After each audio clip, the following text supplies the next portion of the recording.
Bonjour à tous, c'est Edjawan et aujourd'hui on se retrouve pour parler du système AIV qui va équiper toutes les voitures qui sortiront après juillet 2022 et toutes les voitures qui sortiront des lignes de production à partir de juillet 2024, même si la voiture date d'avant juillet 2022. Donc en fait ça veut dire que c'est toutes les voitures en fait qui vont sortir, qui sont pas encore sorties. Par exemple une voiture on va dire qui a été annoncée et qui sort par exemple avant juillet 2022, elle n'aura pas le système de base, mais par exemple une voiture, on va dire par exemple je sais pas, par exemple les Clio 6 ou voilà, ou par exemple les Peugeot, nouvelles Peugeot 208 ou 209, ou bon je sais pas si on aura, mais les voitures là, eh ben, elles seront obligées d'être équipées de systèmes si justement elles sont annoncées après cette date. Donc déjà à mon avis, je pense que certains constructeurs vont faire en sorte de sortir leur voiture avant cette date pour justement peut-être éviter de devoir mettre ce système dans leur voiture.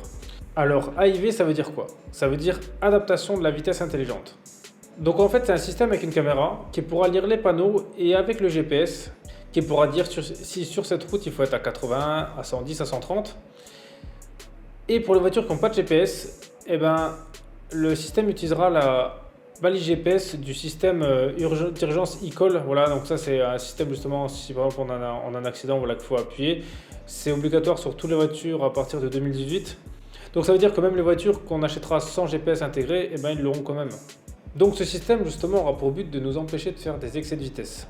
Ça voudrait dire que si par exemple il y a un panneau 130 et on est à plus de 135, eh ben, la voiture d'abord nous fera des alertes sonores. Bon alors ça dans certains GPS il y avait aussi des alertes sonores, par exemple dans le GPS Garmin.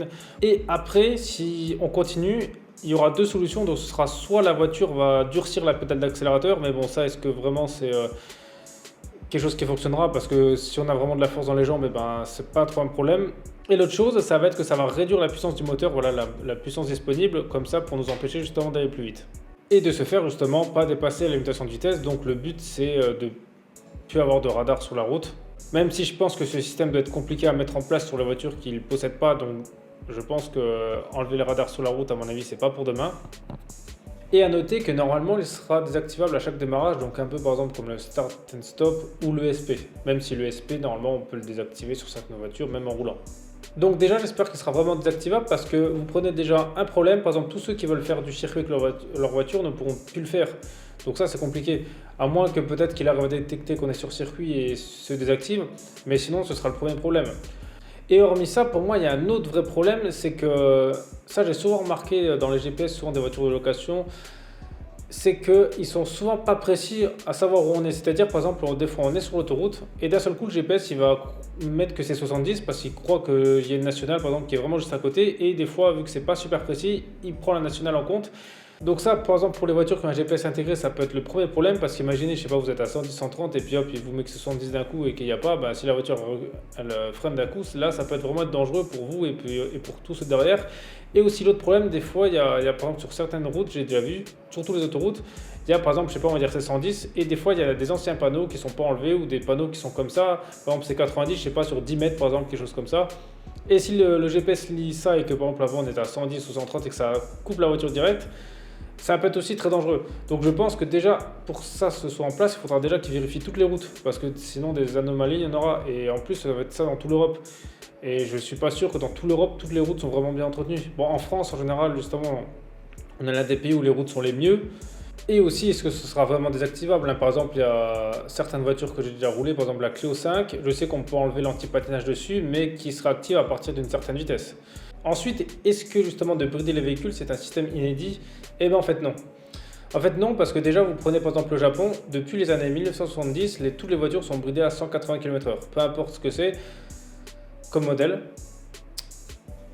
Ensuite vous prenez l'Allemagne, alors les BMW, les Audi étaient toutes bridées à 250 km/h, je crois que ça a été enlevé.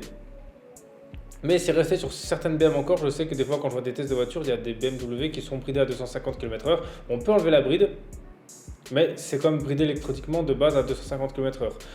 Ensuite, il y a Volvo justement qui ont décidé de brider toutes leurs voitures à 180 km/h, et Renault justement à partir de cette année ont décidé de le faire aussi. Mais pour moi le plus important dans cette technologie, ce sera vraiment de faire en sorte qu'elle soit vraiment fiable, hein, parce que si on prend les autres technologies actuelles, par exemple les freinages d'urgence, tout ce qui est caméra de recul, voilà, qui détecte les obstacles, et ben il y a beaucoup de voitures, des fois ça marche pas bien ou ça le fait tout seul. Donc voilà, après vous dites-moi justement dans les commentaires ce que vous pensez de ce système, si vous pensez que ce système va vraiment réduire les morts sur les routes ou si vous pensez que c'est qu'un gadget qui va peut-être aider mais qui aura peut-être pas vraiment de répercussions immédiatement. Et sinon, merci à tous d'avoir regardé cette vidéo, c'était AJ1, on se retrouve très vite pour une prochaine vidéo.